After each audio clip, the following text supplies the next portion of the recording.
So, Champions League round of 16, AC Milan have just beaten Arsenal 4-0 at the San Siro. Goals from Boateng, 2 from Robinho and a penalty from Ibrahimovic sees this tie pretty much all but over now. It was a fairly tight start to the game, and really when Boateng scored after 20 odd minutes, it was a real first chance Milan had, and you've got to give him credit. It was an amazing finish, ball through from, I think it was Nosserino, and yeah, it was quite a tight angle, but he took it well on the half volley in off the bar. Szczesny had absolutely no chance, and they probably just about deserved it up to then.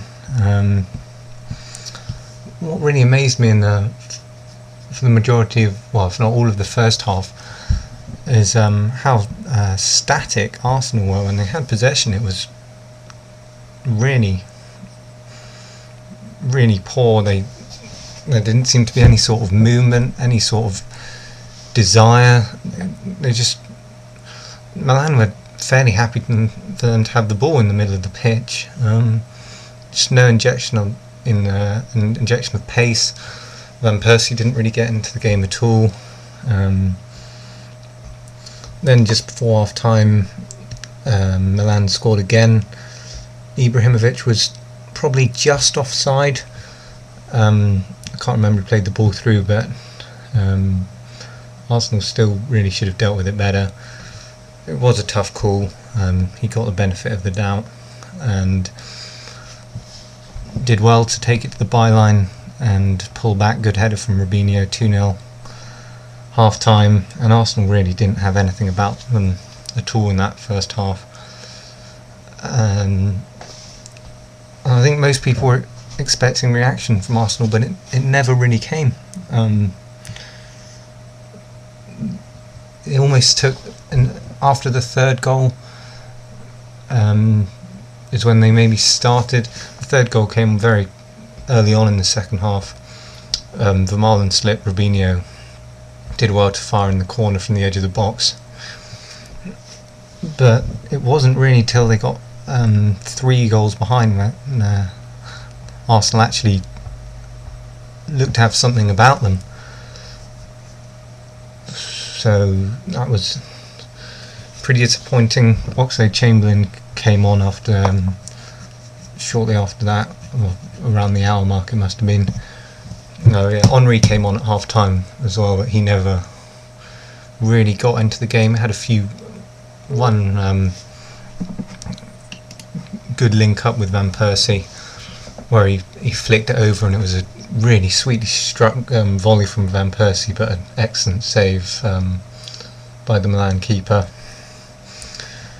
That was really all he did. Oxlade-Chamberlain looked the most dangerous Arsenal player really when he came on. You know, he actually had a bit of pace about him, a bit of purpose, which Arsenal didn't really have until he came on at all. And then it was fairly even after the third goal, and then the penalty. I don't personally think it was a penalty. It was pretty soft. I think Ibrahimovic, he bought it a bit. Not that it really mattered, and he put it away himself, 4-0, and that's how it ended. I wouldn't say Milan were excellent. I know the pundits and commentators were giving them a lot of credit, and yeah, they were good, but they're exactly what I was expecting them to be. Solid in possession, solid in defence, nothing sort of amazing that stood out, but they were just solid all around, clinical.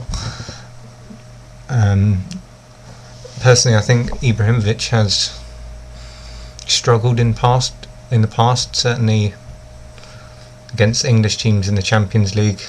I haven't thought much from him, but he had a good game. Robinho, know quite a lot about him, obviously from being at Man City for a couple of seasons. He was very clinical. Boateng, impressive. So yeah, they did well, but I wouldn't say they were outstanding. It's just really, really disappointing performance from Arsenal all around. Just to think that you weren't that okay, maybe they weren't looking for 4th place at the start of last season, but they got into the Champions League, they work hard, and they've just given it all away in one game. And it's just really, really quite disappointing that they couldn't even, get anything out of it.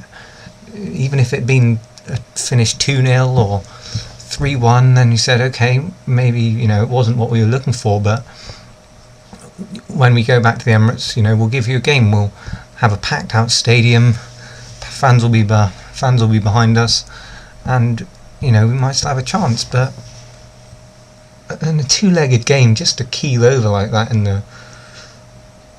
it's just so disappointing. I mean, in general, the English teams in Europe this year have been really well. We haven't done ourselves any favours, certainly in the eyes of the rest of Europe, who will probably judge the English teams and how we do in the Champions League. Just the same as, I personally don't follow any other European I follow the Premier League. I don't really follow any other European league. I know what's going on, but I don't watch many games. Watched a few La Liga games, but apart from that, we haven't really done ourselves any favours. I mean, to think this time last year we had all 4 teams in the last 16. Arsenal did end up going out to Barcelona, but they did win the first leg there 2-1. They only lost,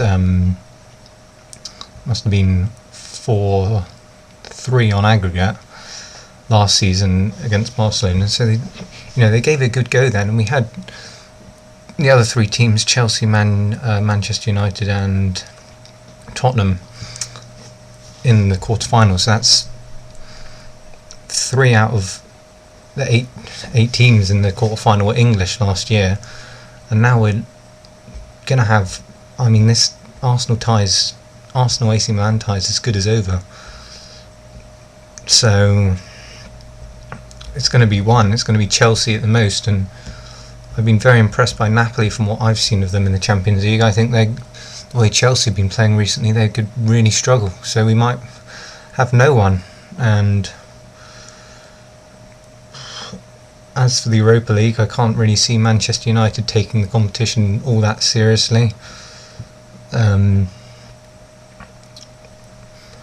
City have got a hard tie against Porto. Stoke are still in there, but Valencia is a very hard game, obviously. So we could have no one left in the Champions League by, in a few weeks' time, which is really quite disappointing, considering the pace and the quality of play you normally see in the Premier League week in, week out. But there was just, like I said, just a general lack of desire about Arsenal this evening. I really do feel quite sorry for the Arsenal fans who travelled to Milan, because they weren't really rewarded with anything. I don't want to say it was a hopeless display, really. I don't know, maybe I'm being a bit harsh.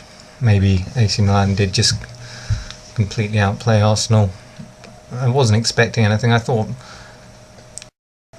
even a 2-1 loss at the San Siro would have been an okay result, with the away goal.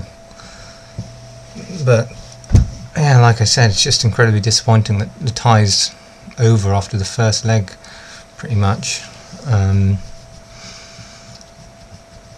So yeah, tell me what you guys, if anyone's actually watching this, if you guys think about that. Also, if there are any Man United or Man City or Stoke fans, what they think about the games coming up tomorrow,